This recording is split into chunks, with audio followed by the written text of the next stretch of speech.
No se ve bien si no es con el corazón. Esto es Prólogos. Hola amigos, amigas, muy buen día tengan todos ustedes. Les damos la más cordial bienvenida una vez más a este podcast Prólogos de Escuela de Formación Cristiana Vida Abundante. Estamos agradecidos de volver a estar en este espacio y como bien saben las personas que han estado asistiendo y forman parte de la Escuela de Formación, hemos estado con un taller titulado El fin de los tiempos y nos hemos propuesto bajo la dirección de la Escuela de Formación y del Instituto de Liderazgo comenzar a dar una reseña de los temas que hemos estado impartiendo o que se han estado impartiendo. Y más que una reseña, también volver a hacer un análisis, una ponencia de lo que se ha estado comentando, porque definitivamente han surgido bastantes dudas y las queremos despejar, volviendo a tocar a mi consideración, en este caso con el tema de Mateo 24, señales antes del fin. Quisiera señalar los puntos más relevantes. Y antes de ello, quiero partir compartiendo con ustedes una introducción con la reseña de lo que conlleva y el contexto de Mateo 24. Así que, mucha atención, por favor.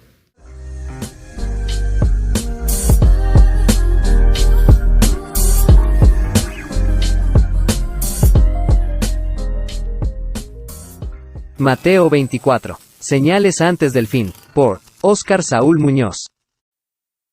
En Mateo 24, versos 1 y 2, Jesús predice la destrucción del templo. Una profecía también registrada en Daniel capítulo 9 verso 26. En el año 70 después de Cristo, el emperador Vespasiano encarga a su hijo, el general Tito, a terminar con la rebelión que se había gestado en Judea, conquistando y destruyendo a Jerusalén y el segundo templo construido por Esdras y Nehemías. Jesús está profetizando el acontecimiento de la destrucción del templo, sujeto a las profecías de los profetas del Antiguo Testamento. Son varias las ocasiones en las que a través de los evangelios cita a varios profetas tales como Moisés, Oseas, Malaquías, Jeremías, y por supuesto Daniel. Cuando sus discípulos le preguntan, ¿cuándo serán estas cosas? ¿Y qué señal habrá de tu venida, y del fin del siglo? Jesús omite responder la primera pregunta, y se enfoca en responder qué señal habrá de tu venida y del fin del siglo. Cabe señalar, que aquí siglo no es el fin del mundo, sino el fin de la historia del hombre. En primer lugar, Jesús advierte a sus discípulos de las falsas señales, engaños de índole religiosa. En segundo lugar, resalta el conflicto provocado por los levantamientos sociales y políticos. En tercer lugar, habla acerca de los desastres naturales, las traiciones y la persecución. Y, en cuarto lugar, habla de la extensión global del Evangelio que servirá de testigo a las naciones. Jesús hace una vez más referencia al profeta Daniel con el término la abominación desoladora, término aludido al anticristo, o la profanación de pie en el lugar santo. Todo parecía indicar que esto ya había ocurrido con Antíoco Epífanes, quien hacía ya casi 200 años atrás, había profanado el segundo templo. De todos los dictadores en la historia, Antíoco era el candidato ideal para ser el anticristo, pues contaba con las características para hacerlo. Sabemos a través de la historia de la Biblia y de las profecías, que Antíoco no fue el anticristo. Entonces, vemos claramente que Jesús se está refiriendo a otra profanación. Las profecías por lo regular tienen un doble cumplimiento, ya sea contemporáneo, no muy lejano a la fecha que se profetiza y también muy lejano a la fecha que se declara. Pongamos como ejemplo el siguiente pasaje de Lucas capítulo 4. Y se le dio el libro del profeta Isaías. Y habiendo abierto el libro, halló el lugar donde estaba escrito: El Espíritu del Señor está sobre mí, por cuanto me ha ungido para dar buenas nuevas a los pobres. Me ha enviado a sanar a los quebrantados de corazón, a pregonar libertad a los cautivos, y vista a los ciegos, a poner en libertad a los oprimidos, a predicar el año agradable del Señor. Y se detuvo. Si hubiera seguido leyendo leería: y el día de venganza del Dios nuestro. Sabemos hoy en día que esto aún no ocurre, ya que el día del Señor, es decir, el día de la venganza de Dios aún no ha llegado. Para esas fechas de persecución, muchos cristianos de esa época llegaron a pensar que Nerón era la abominación desoladora. La historia nos enseña que Nerón persiguió a los apóstoles Pablo y Pedro. Según la historia, Pablo fue muerto por Roma 2 años antes que Pedro, aproximadamente entre el año 64 y 68 después de Cristo, 2 años antes que sucediera la destrucción de Jerusalén y del segundo templo. Después de casi 200 años, Jesús declara que esto iba a ocurrir, es decir, la destrucción del templo, que tardó en construirse aproximadamente casi 50 años, se terminó en el año 26 después de Cristo. De hecho, cuando Jesús nació ya se encontraba agrandando y arreglando. Así, Jesús daba por hecho que aún no sucedía. De esta manera nos damos cuenta que ni siquiera Nerón, quien persiguió con diligencia y hostilidad a los cristianos, logró ser el anticristo. Jesús da la advertencia de que huyan de Jerusalén cuando esta abominación se presente. Pues en el verso 21 de Mateo 24 dice lo siguiente: habrá entonces gran tribulación, como nunca la ha habido desde el principio del mundo hasta ahora, ni la habrá. Las señales han sido dadas, la llegada del verano es anunciada por la aparición de las hojas de la higuera, y de la misma manera, las señales descritas son un heraldo anunciando el regreso de Jesús. En este pasaje de Mateo, la nación de Israel es comparada a una higuera.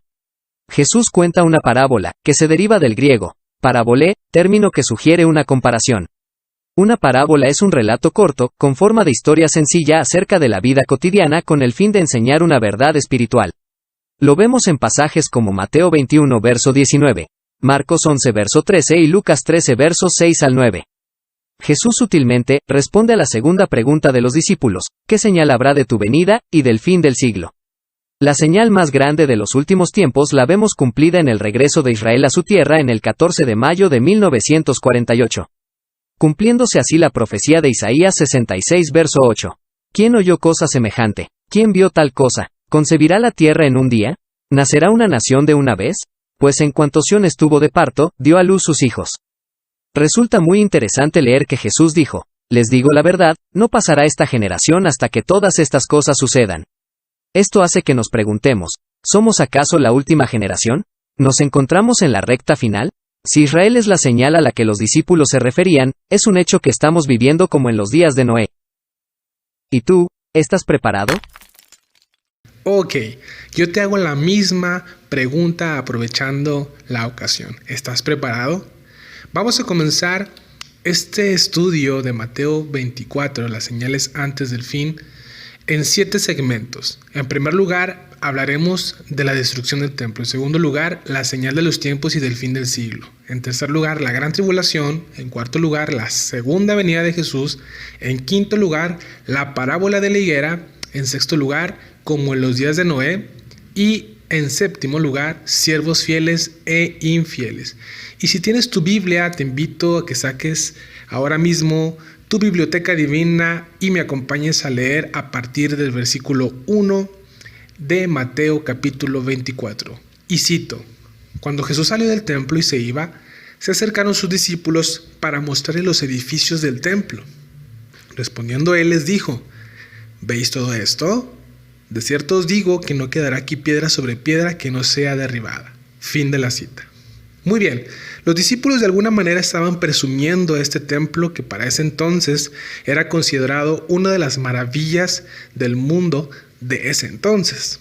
Jesús les apaga la vela diciendo: ¿saben qué? Aunque es enorme y bello y me lo están presumiendo, en pocas palabras, va a ser derribado.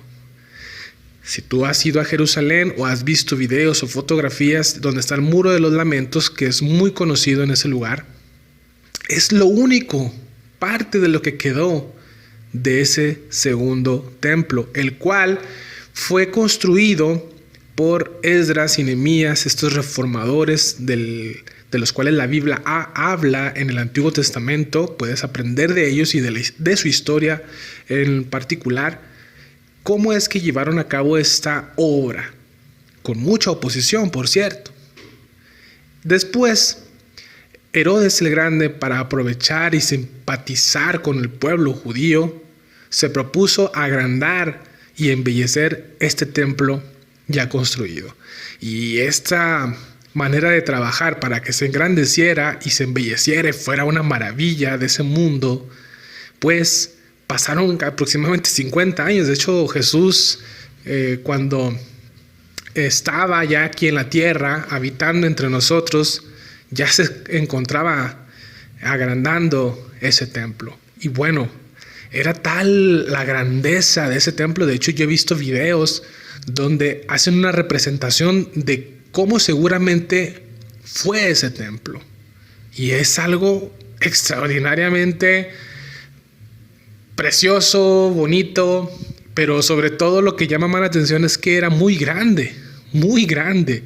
Y bueno, pues por eso la jactancia de los discípulos, mira Señor, y Jesús, repito, apaga esa vela de un soplido y les dice, no va a quedar aquí piedra sobre piedra que no sea derribada. Jesús tomando esta referencia de la destrucción del profeta Daniel en el versículo 26. Vamos a leerlo y cito, repito, Daniel capítulo 9, verso 26. Y después de las 62 semanas se quitará la vida al Mesías, mas no por sí. Y el pueblo de un príncipe que ha de venir, subrayen eso, destruirá la ciudad y el santuario, y su fin será con inundación, y hasta el fin de la guerra durarán las devastaciones. Entonces, esta profecía declarada a Jesús, más bien declarada de Jesús, es tomada de Daniel, del capítulo 9, repito, verso 26. Jesús está tomando esa referencia profética y les dice, ¿saben qué? Este templo va a ser derribado. No les dijo, está escrito en Daniel, pero hoy en día sabemos que ya estaba escrito en Daniel. Vemos cómo Jesús se sujetaba a las mismas profecías de sus profetas, de los profetas del Antiguo Testamento. Y esto sucede en el año 70 después de Cristo, como ya lo vimos en la introducción. Esto fue llevado a cabo por Tito, hijo del general Vespasiano, ya que Nerón, un perseguidor de la iglesia primitiva, de los cristianos del primer siglo, él fue una persona sádica, malvada, loco, una persona perversa que tomó ocasión para culpar a los cristianos de haber incendiado Roma, si no mal recuerdo, en el año 64 o 65 después de Cristo. De hecho, el apóstol Pablo y el apóstol Pedro fueron víctimas de esa persecución. Fue una persecución muy difícil, fue una tribulación muy complicada, pero no fue lo que vamos a ver también en este capítulo de Mateo 24, conocido como la Gran Tribulación. No se va a comparar a esa persecución. Para ese entonces, abro aquí un paréntesis, lo que hacían era Nerón, me estoy refiriendo a esta persecución de ese entonces, de esta tribulación, cómo es que los cristianos los envolvían en pieles de animales para que los perros se los comieran vivos. Los incendiaban y los ponían como antorchas humanas, siendo un espectáculo, ya que Nerón se pavoneaba y se paseaba en sus carros reales, haciendo alarde de su prepotencia, de su vanagloria, de su soberbia, burlándose del cristianismo y paseando en medio de estas antorchas humanas de este pueblo cristiano que estaba siendo mártir. Y también algo muy conocido es que había un espectáculo como un circo donde a los cristianos los presentaban en medio del escenario y la gente pagaba para ir a ver cómo leones se los comían vivos, a familias enteras, a niños, a madres, a padres, y ellos no negaban su fe. Ellos seguían firmes creyendo en su Salvador, y muchos morían cantando, dando gracias que iban a poder ya ver cara a cara a su Salvador. Wow, eso sin duda, cada vez que uno lee de la historia de la iglesia primitiva, pues nuestro corazón, no sé si sea tu caso, pero el mío se encoge un poco y toma un poco de compasión, de fuego, de decir, wow, qué carácter de ellos, ¿no? Dignos de imitar y sacar un carácter fuerte para esos tiempos y no ser cristianos con corazón de chocolate, con una fe de cristal, que solamente viene un viento recio y nos caemos. Hay que tomar como ejemplo esta valentía y esta osadía de nuestros hermanos del primer siglo, que obviamente van a ser muy recompensados, no solo por su valentía, sino por ser fieles a su Salvador.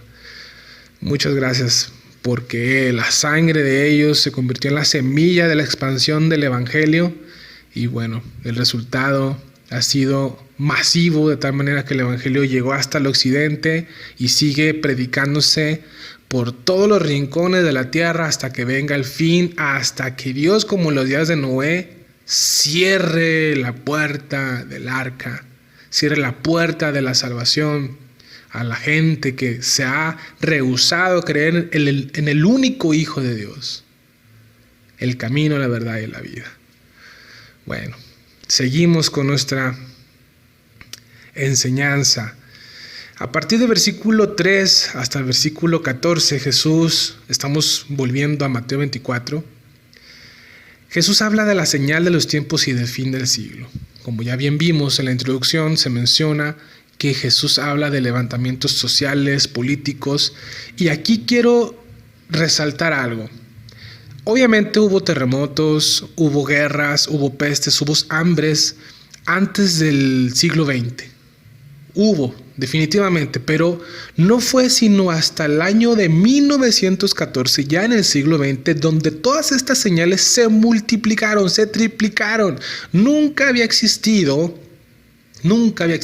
una guerra mundial, nunca. Nunca los terremotos se han multiplicado como hasta el siglo XX y hasta el día de hoy. Nunca. Por eso es que el mundo, de manera metafórica o simbólica, está ya sacudiéndose, temblando, porque sabe que el día del Señor se acerca. Este día de juicio divino sobre los moradores de la tierra, donde Dios viene a castigar al perverso, al injusto, al ladrón, al fornicario, al adúltero. Por eso la llamada es: ven y arregla tu cuenta pendiente con Dios, que no puedes pagar con dinero ni con buenas obras, solamente creyendo y entrando por la puerta la puerta angosta, que es Jesús, el Hijo de Dios. Hasta el día de hoy, si todavía tú, que a lo mejor estás escuchando, no estás convencido, estás titubeando y dices como aquel rey de entonces en el cual Pablo predicó: por poco y me persuades a ser cristiano. Vamos, hoy es el día de salvación. Hoy es el día en que Dios te ha permitido que escuches este podcast y te vuelvas a Él antes de que estos juicios te alcancen y tú vayas a una condenación eterna. Dios viene a darnos buenas noticias, que Dios envió a su Hijo para salvarnos. Muy bien, entonces, nunca en la historia se habían multiplicado estas señales. Y repito, no habían participado diferentes naciones en una guerra. Y aquí, bueno, si tú has leído o has aprendido de la historia, esta Primera Guerra Mundial, muchas naciones de Europa participaron. Alemania, Francia, Inglaterra y otras más. Y muy interesante lo que sucedió, pero también muy interesante cómo tomó mucha relevancia Mateo 24. Imagínate, los cristianos del siglo XX, cuando estaban experimentando esas cosas, probablemente pensaban que la segunda venida de Jesús estaba a la vuelta de la esquina. Esto lo puedes leer a partir del versículo 3, en el 14. Y miren cómo Jesús, en el versículo 3, dice lo siguiente, y cito: y estando él sentado en el monte de los olivos, los discípulos se le acercaron aparte, diciendo: dinos cuándo serán estas cosas, y qué señal habrá de tu venida y del fin del siglo. Entonces, fin de la cita. Entonces ellos estaban intrigados: oye, Señor, ¿cuándo va a suceder que el templo se va a derribar? ¿Cuándo va a suceder que este templo va a ser destruido? ¿Cuándo va a venir el fin del mundo, el fin del siglo? ¿Qué señal? Noten que le preguntan qué señal en singular, no en plural. No preguntan qué señales, sino qué señal habrá de tu venida. Y Jesús responde la primera pregunta, pero omite la segunda de la señal. Sin embargo, no la omite al 100%, ya que sigilosamente responde la señal de su venida en Mateo 24, pero más adelante. Él está hablando de las señales de la gran tribulación, como vamos a ver a continuación, y de repente habla de una parábola. Qué curioso. Vamos a seguir con la enseñanza. Jesús responde en primer lugar en el versículo 4, miren que nadie los engañe. Va a haber muchos que van a decir que es el Cristo, van a engañar a muchos, van a ir guerras, rumores de guerras, y bueno, aquí está en el versículo 7, se va a levantar nación contra nación, reino contra reino. Esto sucede por primera vez, una guerra mundial, repito, en 1914.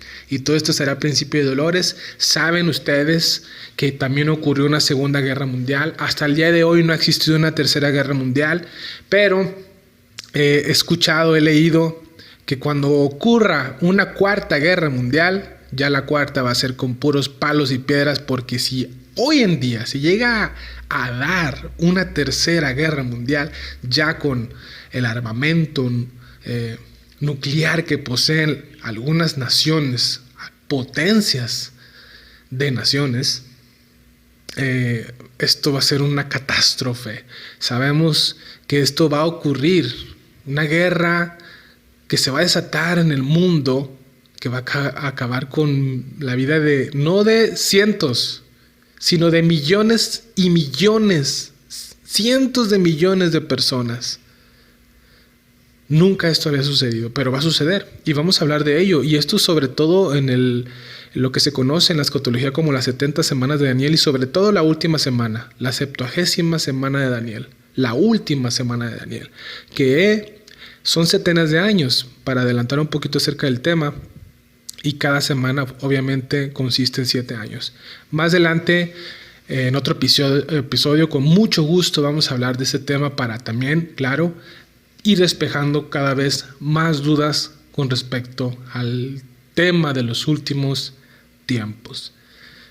Jesús habla que muchos van a tropezar, que se van a entregar unos a otros, se van a aborrecer, van a haber muchos falsos profetas, que la maldad se va a multiplicar. No se diga el día de hoy, la moral está por los suelos, está noqueada, ya que la injusticia, las ideologías se han encargado de darle diferentes golpes y muchos corazones se están enfriando, se están gobernando por el invierno que ha provocado la maldad en el mundo. Dice Jesús en el versículo 14, será predicado este evangelio del reino en todo el mundo para testimonio a todas las naciones, y luego viene el fin. En el versículo 15 Jesús relata lo siguiente, y cito, por tanto, cuando viese en el lugar santo la abominación desoladora, atención, del que habló el profeta Daniel, el que le entienda, dice Jesús. Dice en el versículo 16, entonces los que estén en Judea, huyan a los montes.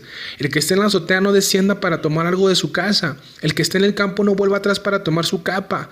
Mas hay de las que están encintas, entiéndase, embarazadas, y de las que críen en aquellos días. Oren pues para que su vida no sea en invierno ni en día de reposo, porque habrá entonces gran tribulación, cual no la ha habido desde el principio del mundo hasta ahora, ni la habrá. Es decir, esta persecución, esta gran tribulación no se va a comparar ni siquiera con la persecución del primer siglo contra el pueblo judío y los cristianos, sobre todo al cristianismo. No va a ser comparable. Y claro, obviamente que fue difícil, pero si no va a existir como Jesús lo declara, no va a existir una tribulación como esta.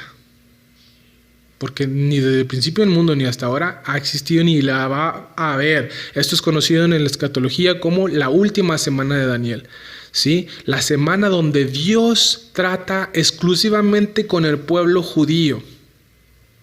Esta gran tribulación es sobre todo para el pueblo judío que ha firmado un pacto de paz con la abominación desoladora, con el anticristo, que también vamos a hablar de ello. Versículo 22, y si aquellos días no fuesen acortados, nadie sería salvo, mas por causa de los escogidos aquellos días serán acortados. Entonces, si alguno dice, miren, aquí está el Cristo, o miren, allá está, dice Jesús, no les crean, porque van a levantarse falsos cristos y falsos profetas y harán grandes señales y prodigios de tal manera que engañarán, si fuera posible, aún a los escogidos. Fin de la cita. Aquí en una ocasión me preguntaron cómo identificar pues cuando Jesús se aparezca a la gente y diga yo soy el Cristo real, no soy un falso como los otros que han sido predecesores míos o antecesores míos, o que se han manifestado diciendo yo soy el Cristo. Bueno, Jesús dice que va a haber un evento en los cielos y lo compara en el versículo 27 de la siguiente manera. Cito: porque como el relámpago que sale del oriente y se muestra hasta el occidente, así será también la venida del Hijo del Hombre. Fin de la cita. Entonces, ¿qué quiere decir Jesús? Que esto va a ser una señal visible para el mundo entero. Todo ojo le verá.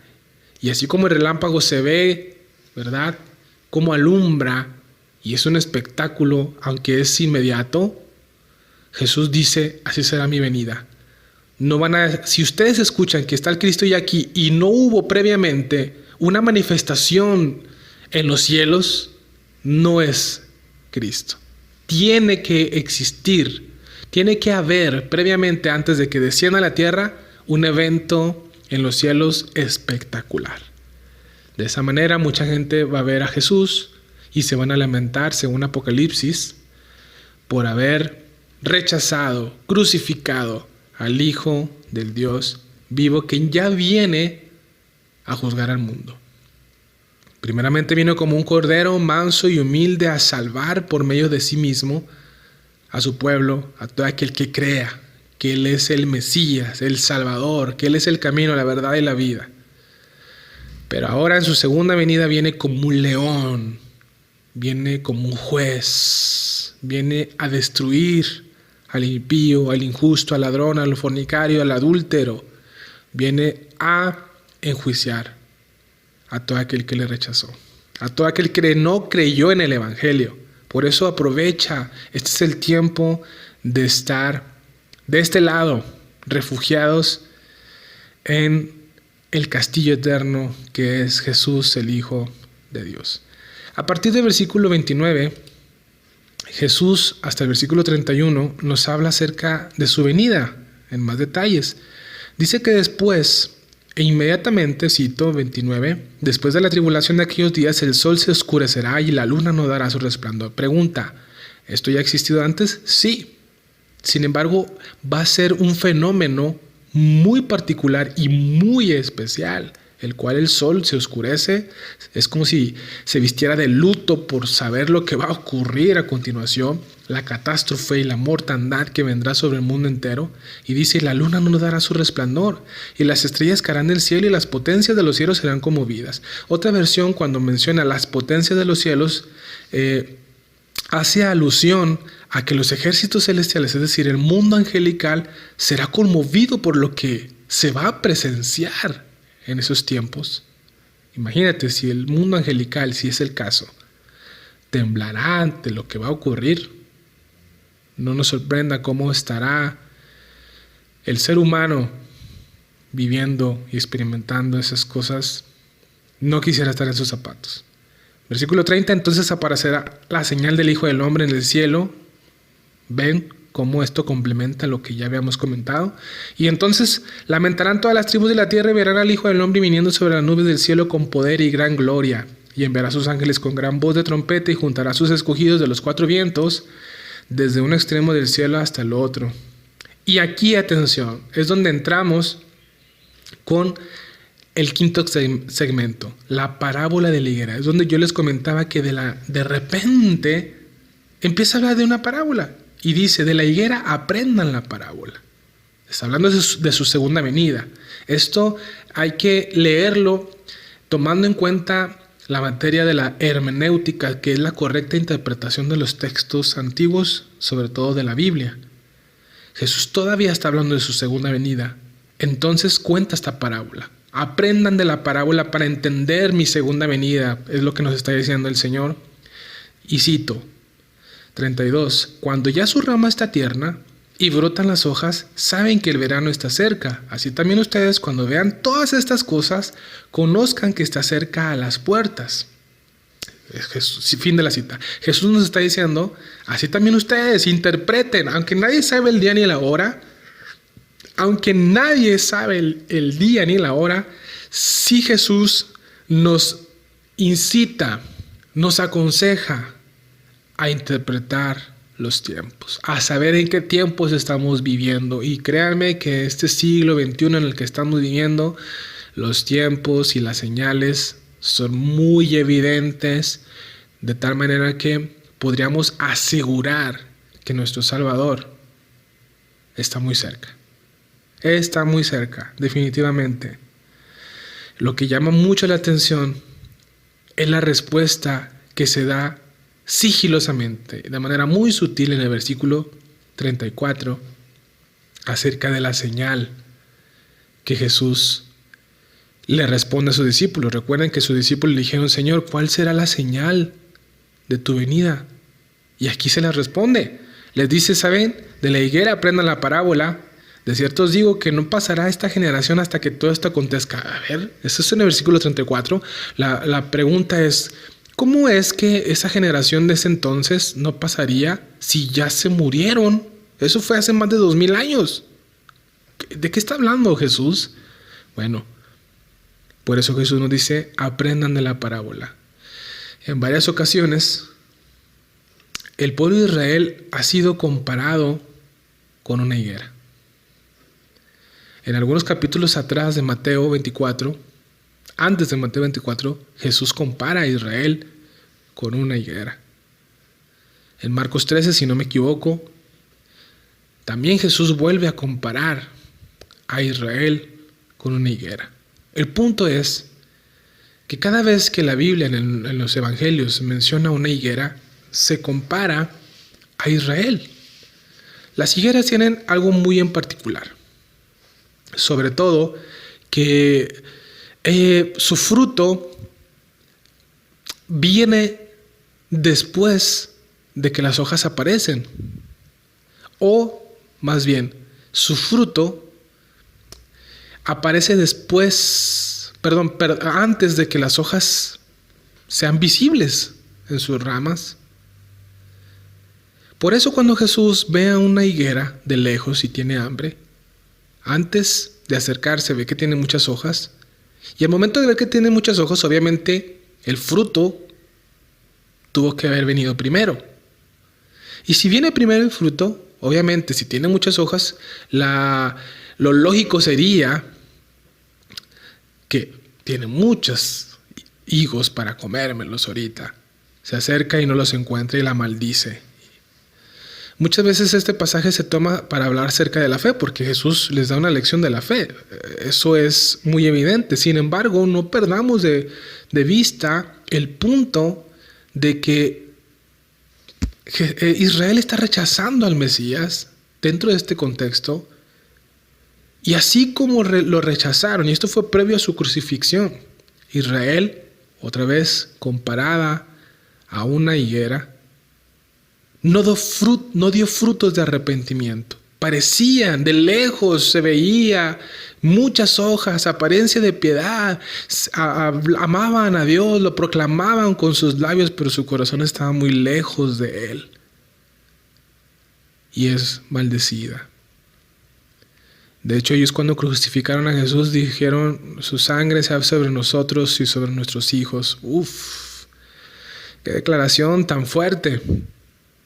Entonces, si Jesús nos dice: aprendan de la parábola de la higuera, cuando su rama ya está tierna y brotan las hojas, saben que el verano está cerca. Bueno, así dice Jesús: cuando vean que todas esas cosas están, conozcan que está cerca a las puertas, que es su segunda venida. Ahora, lo que quiero resaltar es el versículo 34. De cierto les digo que no pasará esta generación hasta que todo esto acontezca.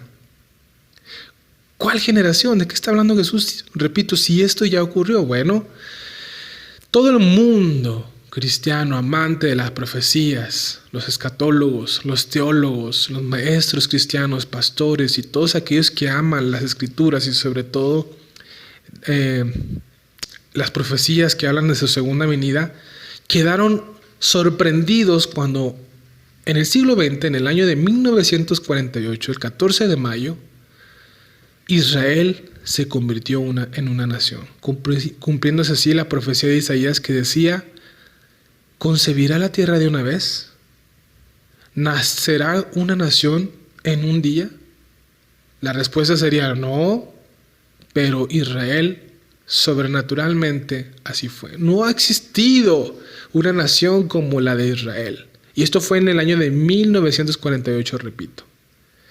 Ahora Jesús lo que nos está dando a entender es que a partir de que esta generación, esta higuera que volvió a retoñar en el año de 1948, nos esté diciendo entonces, porque lo lógico sería que esa generación de entonces, cuando Jesús declaró Mateo 24, en esa fecha contemporánea, pues una generación es de a lo mucho 70, 80 años, como dice el salmista, los más robustos 80 años.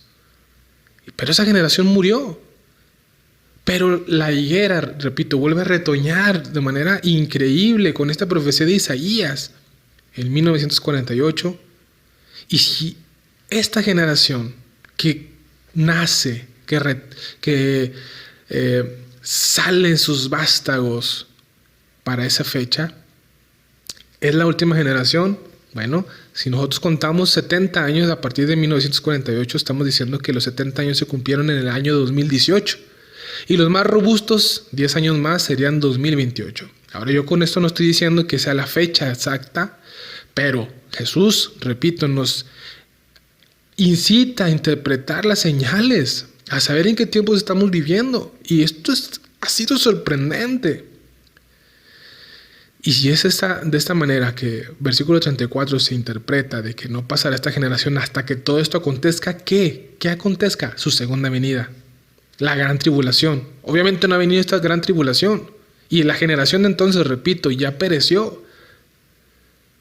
Tendría mucho sentido considerar a esta última generación que nace en 1948 hasta que todo esto acontezca. Amigos, no cabe duda que la segunda venida de nuestro Salvador está por manifestarse y el próximo evento profético a ocurrir es el rapto, el arrebatamiento de la iglesia.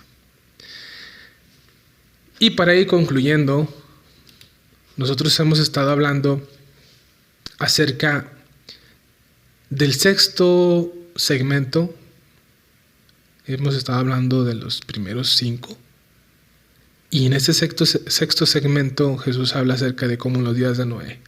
Y esto va a tomar mucho más relevancia para complementar lo que previamente se mencionó. Porque Jesús dice en el versículo 35, el cielo y la tierra pasarán, pero mis palabras no pasarán. 36, pero el día y la hora nadie sabe, ni aun los ángeles de los cielos, sino solo a mi Padre. Mas como los días de Noé, versículo 37, atención con esto, así será la venida del Hijo del Hombre. Mas como los días de Noé, así será la venida del hombre. ¿Por qué como los días de Noé? Porque como los días de Noé, antes del diluvio, estaban comiendo y bebiendo, casándose y dándose en casamiento, es decir, aquí se entiende que se casaban, se divorciaban, se casaban, se divorciaban, hasta el día en que no entren en el arca y no entendieron hasta que vino el diluvio, no entendieron. Y se los llevó a todos, así será también la venida del Hijo del Hombre. Esta referencia es tomada de Génesis capítulo 6. Vamos ahí, por favor, acompáñame rápido. Génesis capítulo 6 y leemos a continuación. Versículo 1 y cito: Aconteció que cuando comenzaron los hombres a multiplicarse sobre la faz de la tierra y les nacieron hijas, que viendo los hijos de Dios que las hijas de los hombres eran hermosas, tomaron para sí mujeres, escogiendo entre todas. Y dijo el Señor, esto es en los días de Noé, repito, y dijo el Señor, no contenderá mi espíritu con el hombre para siempre, porque ciertamente él es carne, mas serán sus días 120 años. Pregunta, el Señor está declarando que el hombre iba a vivir 120 años. Porque no iba a contender su espíritu con él, con el hombre. No tendría sentido tomarlo tan literal, 120 años. ¿Por qué? Porque definitivamente hubo hombres que vivieron más de esos años en ese entonces, en los días de Noé. Hasta al día de hoy, supe de un caso de una... Recuerdo, si no mal recuerdo, una ancianita de Francia que vivió 121 años. Increíble, pero un hecho verídico. Ahora que está fallando esta palabra de Dios de 120 años. No tendría sentido si fuera literalmente 120 años. Ahora, muchos los que han interpretado este versículo, 120 años, porque la palabra años en hebreo es shená, que significa, obviamente, años, pero también significa época, tiempo, espacio. Entonces, ¿cuál es la traducción? Y muchos han comentado que aquí debió haber sido traducido 120 años, pero años no de días, de 360 días, que es el calendario judío, sino de años de jubileo. Por lo tanto, la traducción en el hebreo debió haber sido, más serán sus días 120 yovels. Y yovels en hebreo es jubileo. Y jubileo significa cuerno de carnero o trompeta. Cuando celebraban el jubileo, se regresaban las tierras a las personas que las habían perdido por deudas o por otras situaciones, y al llegar ese 50º año para celebrar la fiesta de los jubileos, pues todo el mundo estaba gozoso y contento de que iban a recuperar lo que habían perdido. Curioso que llamen jubileo y se signifique cuerno de carnero y trompeta. Nosotros sabemos que se va a escuchar una trompeta que va a anunciar el regreso del Salvador para recuperar la tierra que el hombre perdió al comer del fruto del árbol prohibido. 120 yovels. Cada jubileo se celebraba 50 años, repito. Entonces, lo interesante es lo siguiente. Si la traducción es así, entonces 120 años de jubileo, si tú multiplicas 120 por 50, el resultado es sorprendente. Es 6,000 años. Lo curioso es que el número 6 es un número de hombre. ¿Por qué? Porque el hombre fue creado en el día sexto. Según la Biblia y las genealogías, desde Adán hasta Jesús pasaron aproximadamente 4,000 años. Y de Jesús hasta nuestros días ya han pasado poco más de 2,000 años. Dios, seguramente, como dijo el apóstol Pedro, que para el Señor un día es como 1,000 años y 1,000 años como un día, este séptimo día, el día del reposo de Dios, es cuando vaya a traer este reposo de justicia, de paz, por 1,000 años, conocido en la escatología como el milenio, que habla Apocalipsis capítulo 20, del cual también vamos a hablar.